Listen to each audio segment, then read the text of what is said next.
시청자 여러분 안녕하십니까? 2월 19일 JTBC 아침엔을 시작합니다. 먼저 오늘 아침 주요 뉴스입니다.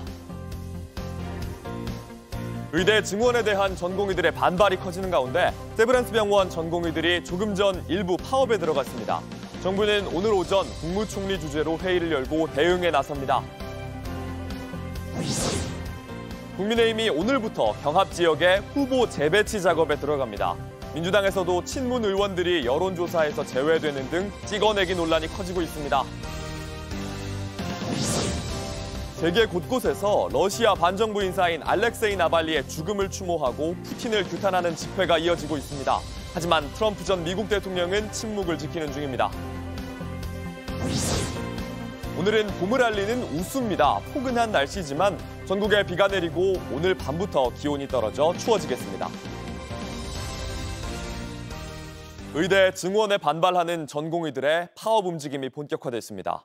이른바 빅5 중 한 곳인 세브란스 병원의 전공의들은 오늘부터 일부 파업에 들어갔는데요. 현장에 취재기자 연결해서 상황을 살펴보겠습니다. 여도현 기자, 세브란스 병원 지금 어떤 상황입니까? 제가 있는 이곳 세브란스 병원은 조금 전인 오전 7시부터 일부 전공의들이 파업에 들어갔습니다. 소아청소년과 등 일부 진료 과목 전공의들이 사직서를 제출하고 근무를 중단할 것으로 알려졌는데요. 보다 구체적인 파업 규모는 오전 8시 30분이 지나면 더 자세하게 파악이 가능하다고 합니다.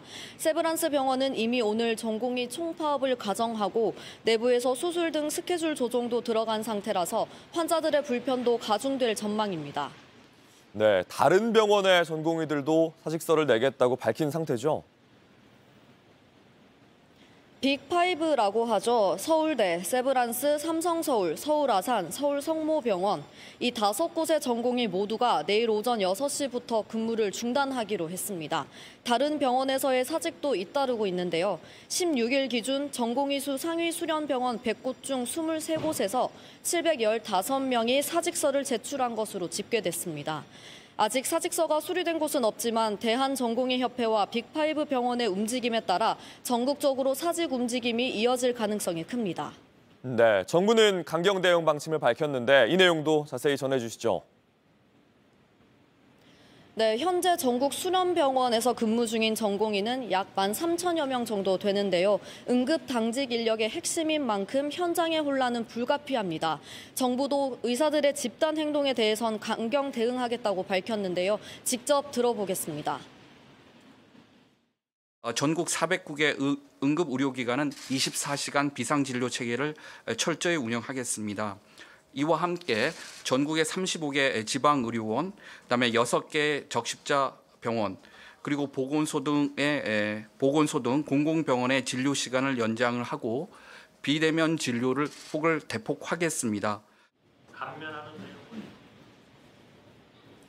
잠시 뒤 오전 9시에는 의사 집단 행동 대응 관계 장관 회의를 열어 상황 파악과 의료 현장 혼란 방지 대책을 한덕수 국무총리가 직접 챙길 전망입니다. 지금까지 세브란스 병원에서 JTBC 여도현입니다. 여야가 본격적인 공천 작업에 돌입하면서 곳곳에서 말들이 무성합니다. 국민의힘이 어제 발표한 단수 공천 지역엔 윤 대통령의 최측근인 주진우 전 비서관이 포함됐습니다. 오늘부터는 경합 지역에 대한 후보 재배치 작업에 돌입합니다. 공관위원장은 고차 방정식이 될 거라면서 난상 토론을 예고했는데요. 민주당에선 친문계 유력 주자를 제외한 당의 여론조사가 이루어지면서 이른바 친문 찍어내기 논란이 커지고 있습니다. 박유미 기자입니다. 어제 국민의힘 공천관리위원회가 발표한 단수공천 지역구에는 부산 해운대갑의 주진우 전 대통령실 법률비서관이 포함됐습니다. 당선 가능성이 높은 이른바 양지 공천을 받아낸 겁니다. 이승환 전 대통령실 행정관도 서울 중랑을에 단수 공천됐는데 대통령실 출신으로 공천이 확정된 후보는 전희경 전 비서관을 포함해 모두 3명으로 늘었습니다. 이른바 낙동강 벨트 험지 출마를 요구받은 중진인 부산 북강서갑의 서병수, 경남 양산을의 김태호, 김해을의 조혜진 의원도 우선 공천됐습니다. 공관위는 오늘부터 수도권과 영남 지역 후보 재배치 등을 논의합니다. 서울 강남을 공천을 신청한 박진 전 외교장관과 이원모 전 대통령실 인사비서관 모두 비강남권으로의 조정이 거론됩니다. 국민의힘 텃밭인 대구 경북에선 25개 지역구 중 단 4곳만 후보가 결정됐습니다. 이제부터 지금까지는 비교적 간단했는데 우산 인력들이 경합되는 데는 굉장히 좀 고민을 하게 됐고요. 지금부터 이제 방정식이 고차 방정식으로 이제 들어가고 있어가지고 난상 토론을 좀 할 것 같아요. 민주당에선 친문 찍어내기 논란이 커지고 있습니다. 최근 당에서 실시한 인천 부평을 여론조사에서 사선 중진이자 친문계인 홍영표 의원이 제외된 것으로 파악됐습니다. 대신 친명계 이동주 의원과 영입인재인 박선원 전 국정원 1차장만 넣고 조사가 이루어졌습니다. 서울 중성동갑에 출마 의사를 밝힌 임종석 전 비서실장에 이어 이인영, 송갑석, 기동민 의원 등 친문계 의원들이 잇따라 당 여론조사에서 제외되고 있는 것으로 전해집니다. 당내에선 전국 곳곳에서 초현실적인 여론조사가 진행되고 있다며 출처도 분명하지 않다는 주장이 나오고 있습니다. 한편 제3지대 통합정당인 개혁신당은 내홍이 커지고 있습니다. 이낙연 대표 측과 이준석 대표 측이 이견을 보이며 공약 발표가 지연됐고 선거지 전권을 놓고도 공개적인 공방을 주고받았습니다. 배복주 정의당 부대표의 입당에 대해서도 이준석 대표는 당원 자격 심사가 필요하다고 주장했습니다. JTBC 박유미입니다. 주말 동안 러시아 반정부 인사 나발리의 죽음을 추모하는 집회가 세계 곳곳에서 열렸습니다. 미국 정치권에서도 한 목소리로 푸틴을 규탄했지만 유독 트럼프 전 대통령만 여전히 침묵을 지키고 있습니다. 워싱턴에서 김필규 특파원입니다. 영국 런던의 러시아 대사관 앞에 시민들이 가져다 놓은 꽃이 쌓였습니다. 러시아 반정부 인사 알렉세이 나발리의 죽음을 추도하는 꽃입니다. 독일 베를린에선 푸틴과 러시아를 규탄하는 집회가 열렸습니다. 러시아는 지난 16일 시베리아 교도소에 수감돼 있던 나발리가 산책 중 갑자기 숨졌다고 밝혔습니다. 나발리의 몸에서 멍자국이 발견됐다는 보도도 나왔지만 아직 그의 시신은 가족에게 인도되지 않았습니다. 나발리의 아내 율리아는 소셜미디어에 사랑한다는 글과 함께 남편과의 사진을 올렸습니다. 오랜 기간 러시아의 부정부패를 폭로하며 푸틴의 최대 정적으로 꼽혔던 나발리의 갑작스런 죽음은 미국 정치권에서도 뜨거운 이슈가 됐습니다. 트럼프와 친한 공화당 소속 린지 그레이엄 상원의원은 푸틴에게 대가를 치르게 하기 위해 러시아를 테러 지원국으로 지정하는 작업에 들어가겠다고 밝혔습니다. 니키 헤일리 전 유엔 대사는 푸틴의 이런 무모한 행동의 배경에 트럼프가 있다고 비난했습니다. Donald Trump say in South Carolina a week ago that he would encourage Putin to invade our allies if they weren't pulling their weight. That's bone-chilling because all he did in that one moment was empower Putin. 트럼프 전 대통령은 주말 동안 여러 유세장의 모습을 드러냈지만 나발리의 죽음에 대해선 언급하지 않았습니다. 재임 기간이던 2020년 나발리가 독극물에 중독됐을 때도 증거가 없다며 러시아를 감쌌습니다. 오히려 그는 바이든과 트럼프, 푸틴과 나발리라는 외부 글을 옮기며 바이든에게 탄압받는 자신을 나발리에 비유하는 듯한 메시지도 전했습니다. 워싱턴에서 JTBC 김필규입니다.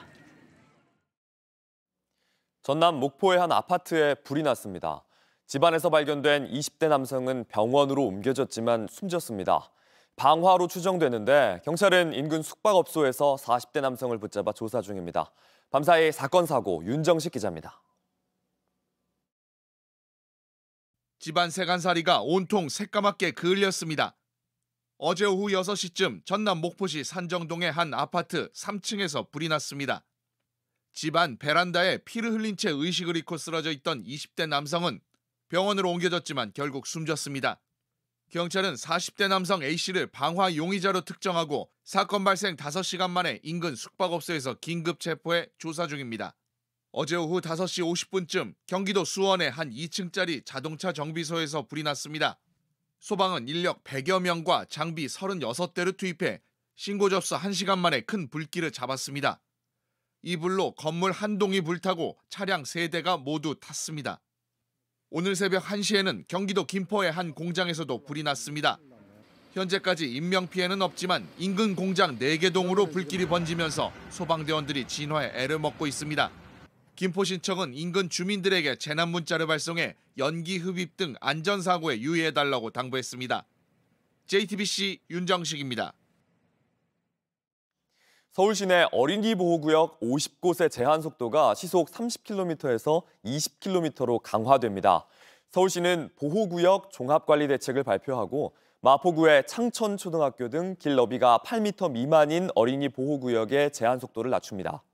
또 과속방지턱, 미끄럼방지 포장 등으로 차량의 속도를 낮추도록 유도하고 인공지능을 활용한 스마트 안전시설도 확대합니다. 서울시는 올해 보호구역 내에 과속 단속 카메라를 100% 설치 완료할 계획입니다. 온라인에서 화제가 된 뉴스, 화제가 될 뉴스를 골라 전해드립니다. 소셜픽 시간입니다. 평범한 의사 이야기를 내세워 사랑받았던 드라마죠. 슬기로운 의사생활의 외전 시리즈 언젠가는 슬기로울 전공의 생활이 최근 첫 티저를 공개했습니다. 드라마는 올해 상반기 방영을 앞뒀는데요. 티저는 무대가 되는 율제병원의 로고와 함께 드라마의 장면들을 간단히 소개했는데 이게 실제 전공의 파업과 맞물리면서 드라마가 현실을 반영할지 관심도 커집니다. 드라마는 드라마일 뿐이다 이런 의견도 있지만 의료계를 미화하는 거 아니냐 이런 우려도 나옵니다. 현실 속 전공의들은 내일부터 근무 중단을 결의한 상태죠. 23개 병원 715명의 전공의가 사직서를 낸 걸로 알려졌습니다. 코카콜라가 새로운 맛의 한정판 콜라를 내놨습니다. 어떤 맛인지 보니 K-웨이브 한류 맛 콜라입니다. 민트색 포장에 배경에는 한글로 쓰인 코카콜라도 보이는데요. 정말 K-팝의 인기가 실감이 납니다. 코카콜라 측은 팬들이 열광하는 K-팝을 맛볼 기회다 이렇게 소개했습니다.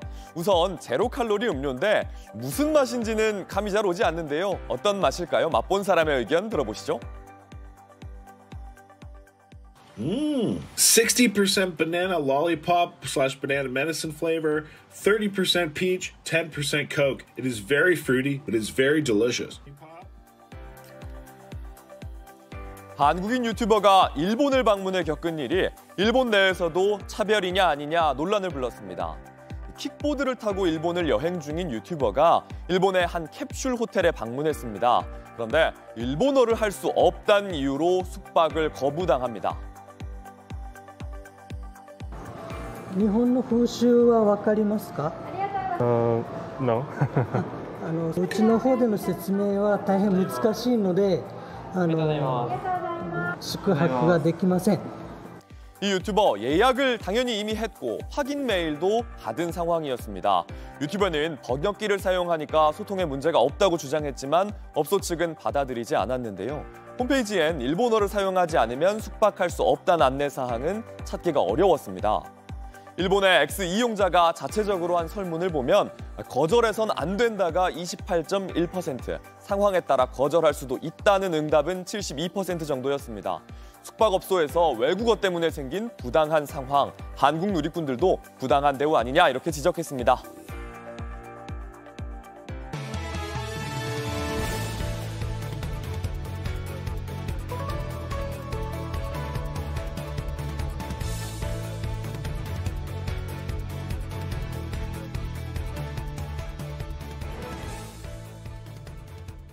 유럽연합이 아이폰에서 애플페이만 사용하는 것은 독과점이라며 법을 만들었습니다. 유럽에선 다음 달부터 아이폰으로 타사 페이도 쓸 수 있는 겁니다. 구글이나 아마존 같은 빅테크 기업도 당국과 소송을 벌이고 있는데 우리나라도 예외는 아닙니다. 이상화 기자입니다. 유럽연합이 이른바 빅테크 기업들을 겨냥해 만든 디지털 시장법이 다음 달 시행됩니다. 법 시행을 앞두고 애플은 아이폰에서 다른 사업자 페이 결제를 가능하게 했습니다. 그간의 독과점 체제를 유지했다가 전 세계 매출의 10%에 해당하는 과징금을 물 수 있어서입니다. 빅테크와 전쟁을 벌이는 건 유럽뿐만이 아닙니다.